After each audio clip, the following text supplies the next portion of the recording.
Hearing protection. 3.6 million veterans currently receive VA disability for hearing loss or tinnitus. For 12 years, the Army issued an earplug the manufacturer already knew was broken. They documented the defect. They buried the document. They issued the earplug anyway. $6 billion settled the litigation. No admission of liability. No criminal charges. And the company that manufactured the defective earplug still holds Army hearing protection contracts today. Helmand Province, Afghanistan, 2010. A Marine outside San Jin inserts his issued earplugs before moving into a compound. Green end. He feels the flanges seated against the canal wall. He cannot feel the opposite end pressing against the canal, imperceptibly breaking the seal. The earplugs appear to be working. They are not. He finds out 12 years later, when the VA denies his first claim.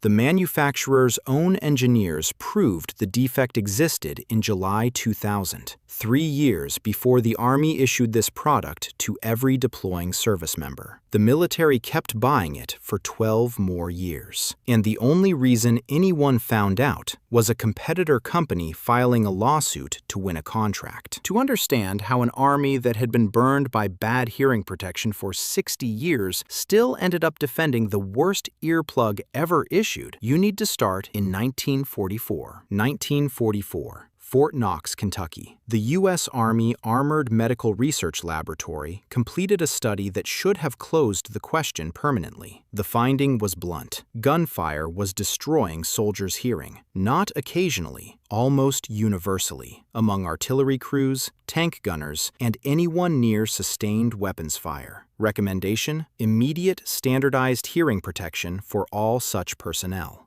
The device recommended was the V51R, molded rubber, single flange, 3 sizes. Laboratory testing showed 15 to 20 decibels of noise reduction. Field studies later showed 6 to 10, less than half. The gap between what a product claimed and what a soldier's ear actually received, between certified performance and real-world delivery, appeared in the very first standardized piece of hearing protection the Army ever evaluated. It would reappear 60 years later in the same way. The Army issued V51R to artillery units, did not mandate it. The tolerance theory, the belief that soldiers would acclimate to gunfire noise without lasting damage, stayed in the doctrine. The Fort Knox study challenged it directly. The institution kept the doctrine anyway. Korea, Vietnam, the 1980s. Better products on paper, worse compliance in the field. Every generation. Because soldiers had worked out something laboratory acousticians hadn't fully integrated into their design thinking. Hearing was not a quality-of-life issue in combat. It was a survival mechanism. A 1952 Office of Naval Research study documented it bluntly. Frontline soldiers regarded identifying enemy weapons by sound as so critical they sometimes refused to use captured enemy equipment. They couldn't identify it by ear, and unidentified weapons got you shot by your own side. Think about the physics that creates. An M4 rifle peaks at approximately 155 to 160 decibels at the shooter's position. 140 is the instantaneous damage threshold. Every shot fired nearby, every IED detonation in the kill radius, every artillery mission called in. And the only tool issued to reduce that damage also cut off the sounds that kept you alive. The approaching vehicle, the word incoming shouted across 50 meters. The difference between an AK and an M4 by sound alone. Foam plugs, triple flange pre-molded inserts. Each generation rated higher on paper, each generation worn less in the field. Soldiers chose situational awareness, rationally, and came home deaf. In 1978, the Department of Defense established the first uniform hearing conservation program across all branches. For the first time, the institution officially acknowledged the trade-off between protection and tactical awareness, and explicitly declined to mandate hearing protection in combat. The conflict was named. It remained officially unsolved. By the late 1990s, Aero Technologies believed they had finally cracked it. The Combat Combat Arms Earplug, version 1, single-ended. A mechanical valve controlled by a rocker switch. Open position. Low-level sounds passed through, while impulse noise above threshold was blocked. Closed position. Full passive protection at approximately 22 decibels. The level-dependent filter technology at its core had originally been developed at ISL, the Franco-German Defense Research Institute, and licensed by Arrow. The first earplug in U.S. military history designed to give soldiers both protection and situational awareness in the same device. In the laboratory, a genuine breakthrough. In the field, the switch could fail. Fine motor control under stress, difficult with gloves, in cold, in contact. Mode settings confused users. Version 1 saw limited deployment and was recognized as incomplete before full adoption. Arrow's answer: eliminate the switch entirely. Two ends on the same stem. Green end for full protection, yellow end for selective attenuation. No moving parts. No valve to fail. Flip it, reinsert it. They called it the Combat Arms Earplug, version 2. On paper, the cleanest solution anyone had proposed to the 60-year problem. Their own engineers had already found the flaw. July 10, 2000. Ronald Keeper, a laboratory technician at Arrow's EarCal lab in Indianapolis, and Dr. Elliot Berger, Arrow's senior acoustical engineer and one of the principal architects of the Combat Arms Earplug line, completed fit testing on the CAE version 2 prototype. The results did not match what the product claimed. The stem was too short. In subjects with medium to large ear canals, the majority of users,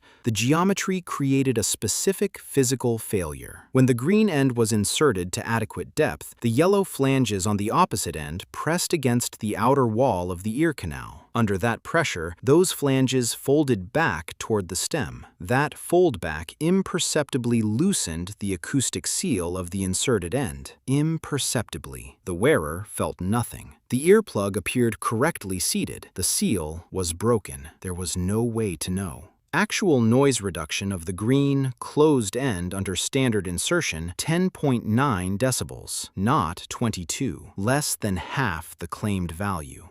Keeper and Berger documented this in an internal report dated July 10, 2000, the document that would become the spine of the entire litigation, the Flange Report. It stated directly the green end was too short for proper insertion in subjects with medium to large ear canals. The yellow flanges tended to return to their original shape during use, sometimes loosening the plug, often imperceptibly. A defect the wearer cannot detect is a defect they cannot compensate for. The product was broken in a way that was invisible to the person depending on it. Arrow did not fix the stem, did not lengthen it, did not notify the Department of Defense, did not update the labeling, the NRR certification, or the fitting instructions. What they did was redesign the test. Arrow's technicians ran a second series of certification tests using a workaround. Before inserting the green end, the test technician physically folded back the yellow flanges against the stem. This artificially extended effective insertion depth in the controlled environment. With that manipulation applied, the green end produced 22 decibels. Those results were presented to regulators and to the military as the product's certified real-world performance.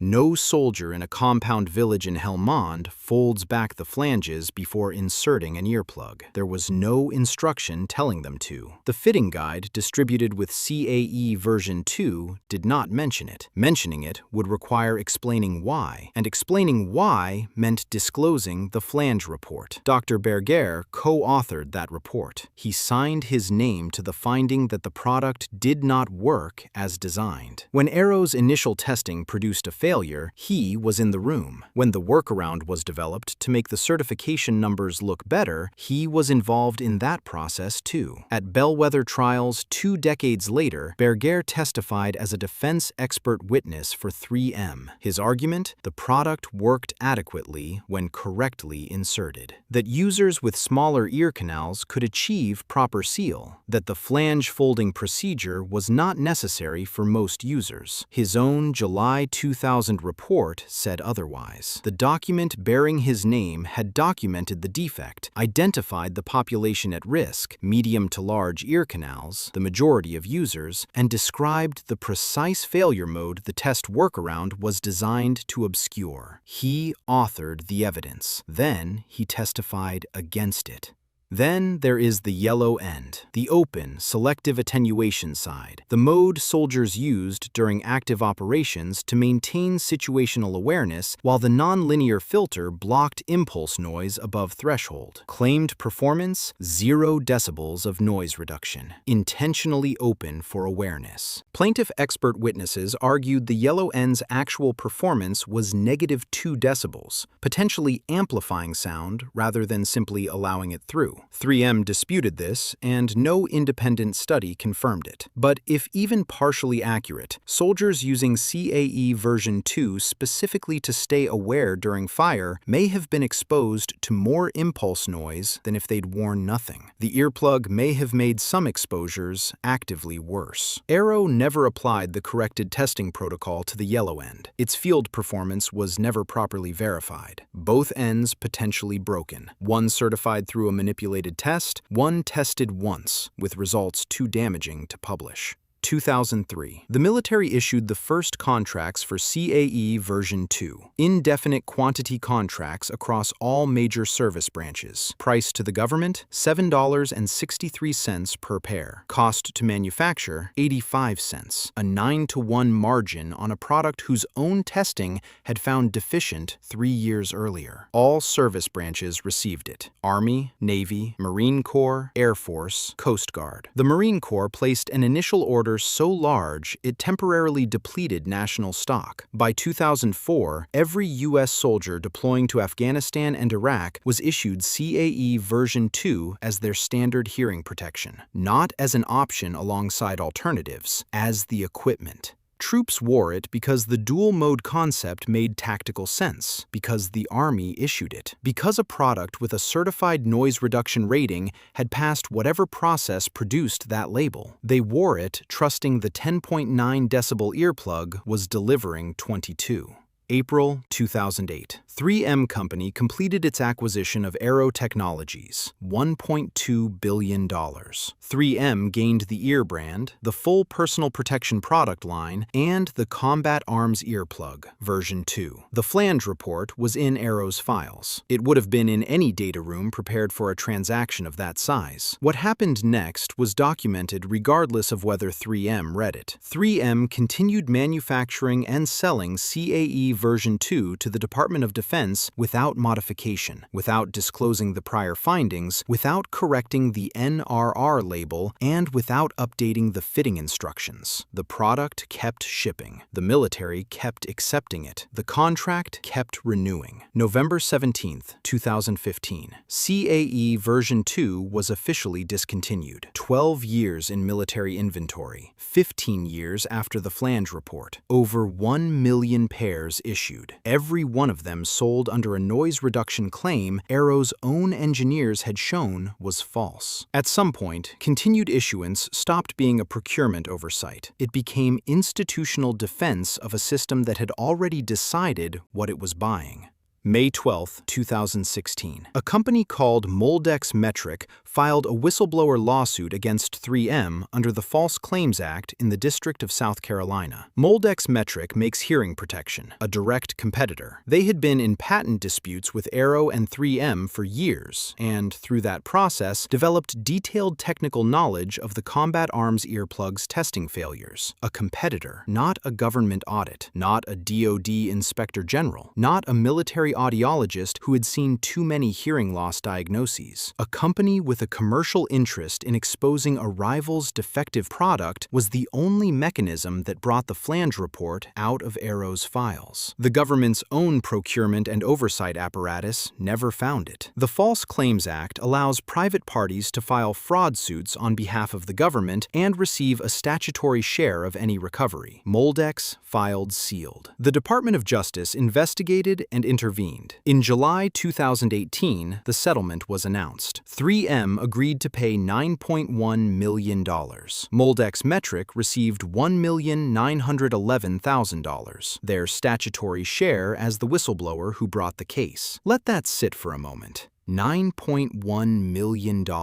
for 12 years of contracts, for over 1 million pairs issued to soldiers in active combat, for a defect documented internally in 2000 and concealed through 2015. The government got $9.1 million. Veterans would eventually get $6 billion. That gap between what the official resolution cost and what the actual human damage cost is the answer to why this stayed hidden for so long. Because until veterans took it to court themselves, the institutional price of the cover-up was less than $10 million. 3M's statement. The settlement contains no determinations of liability, and 3M maintains that the allegations were false. That was the government's resolution. The veterans' case was just beginning. Once the False Claims Act settlement became public, veterans who had used CAE version 2 and developed hearing loss or tinnitus connected the timeline. In 2019, the Judicial Panel on Multi-District Litigation established MDL 2885 in the Northern District of Florida under Judge M. Casey Rogers. At its peak, 391,000 claims, the largest mass tort by plaintiff count in American history at the time. 16 bellwether trials ran between 2021 and 2022. Plaintiffs won 10. 3M's strongest defense, that some users had ear canals small enough to achieve adequate seal, and that concurrent noise exposures rather than the earplug caused some hearing damage, succeeded in 6 cases. In the other 10, juries found the design defect was real, the concealment deliberate, and the conduct warranted punitive damages. The final bellwether, May 2022. Army veteran James Beal. Verdict: $77.5 million. $5 million compensatory, $72.5 million punitive. Punitive damages at 14 times the compensatory award is a jury telling a defendant that what they did was not a mistake, it was a choice. Projected across 391,000 claims, 3M's potential exposure exceeded $30 billion.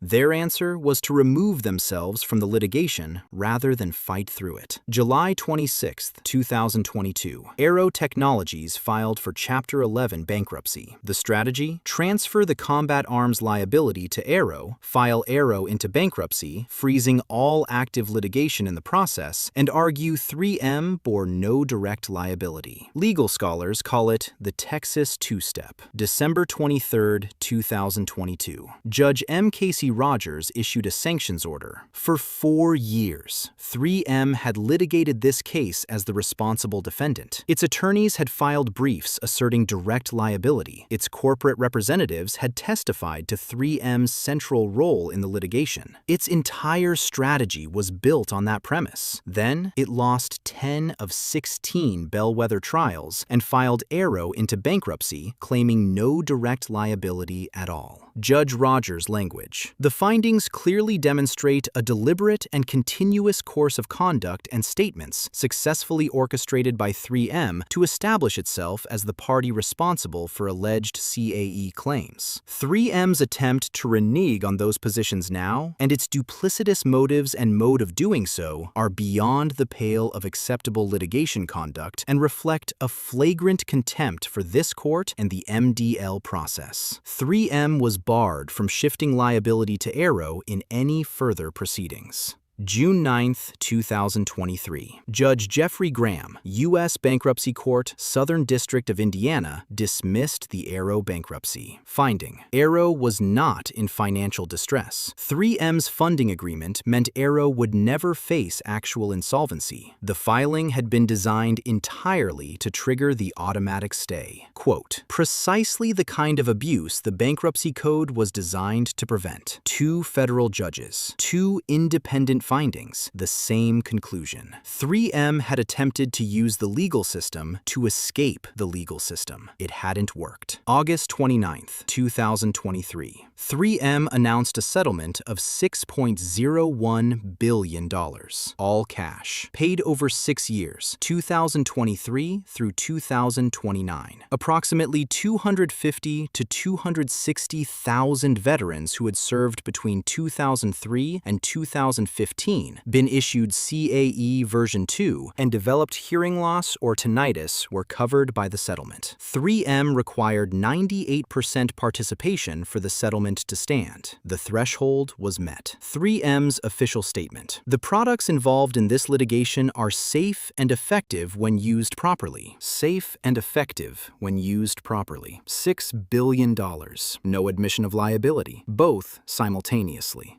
By February 2026, more than $3.06 billion had been paid to over 230,000 claimants. Payments continue through 2029, the largest product liability settlement in the history of U.S. military equipment procurement. Tinnitus is the single most frequently claimed service-connected disability at the VA, over 2.3 million veterans. Hearing loss is number 2. Together, they represent more active disability claims than any other condition in the history of American veterans' services. Those numbers predate CAE version 2. Auditory disabilities were already the second most common VA disability category in 2003, the year the earplug entered service. By 2005, they had become the most claimed category. They have stayed there for 20 years. The earplug was supposed to reduce that problem. It made it worse, invisibly, in a way that took 15 years to surface, and only surfaced because a competitor stood to profit from the exposure. No criminal charges were filed against Arrow or 3M. No Department of Defense personnel faced discipline for procurement failures. No public congressional hearing entered the record addressing how the department procured and issued a product whose manufacturer had proven its deficiency internally. No OSHA enforcement action was taken at any point before, during, or after the litigation.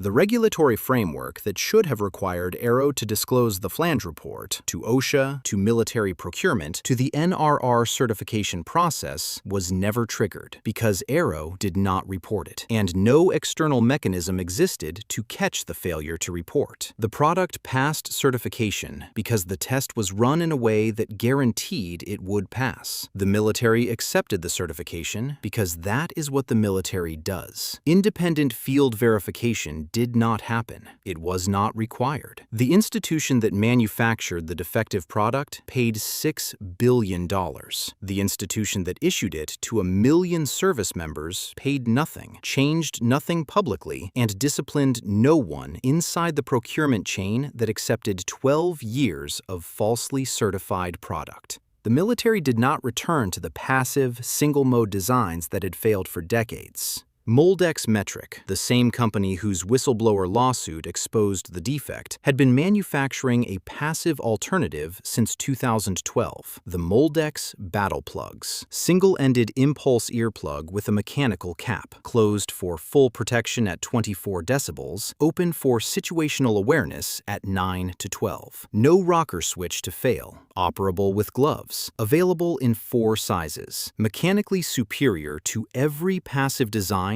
that preceded it. The more significant development is TCAPS, the Tactical Communication and Protective System, electronic in-ear hearing protection using active noise reduction to detect harmful impulse sounds and suppress them instantaneously, while simultaneously amplifying low-level sounds, conversation, radio traffic, approaching vehicles, to levels above normal hearing. The primary TCAPS hardware comes from Invisio, a Scandinavian defense electronics company whose X5 system is now integrated into U.S. Army units. 3M's Peltor Comtac line also contributes to the military's current hearing protection ecosystem. Combined, these systems achieve noise reduction ratings from 28 to 32 decibels in active mode.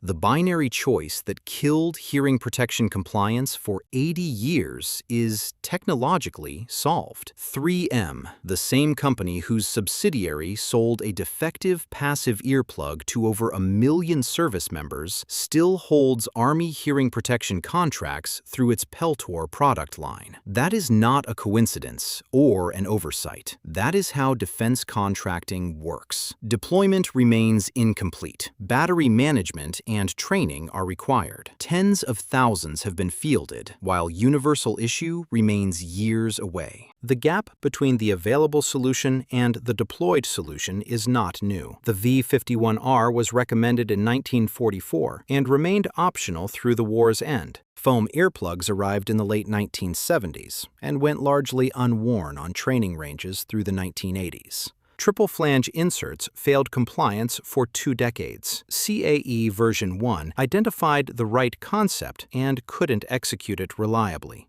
CAE version 2 executed the concept with a defect its own engineers had documented and concealed. And TCAPS, which genuinely solves the problem, is years from universal deployment, while veterans who wore defective earplugs through 2015 are still receiving settlement payments. 85 cents to manufacture, $7.63 to sell. A defect documented in July 2000. First military contracts in 2003. $1.2 billion to acquire the company and its secret. 12 years of issuance. $6 billion to veterans. $3.6 million with permanent hearing damage. And 3M still holds Army hearing protection contracts today. The gap between what soldiers needed and what they received has been the constant across this entire story. What is different about CAE version 2 is what the gap cost and who paid it.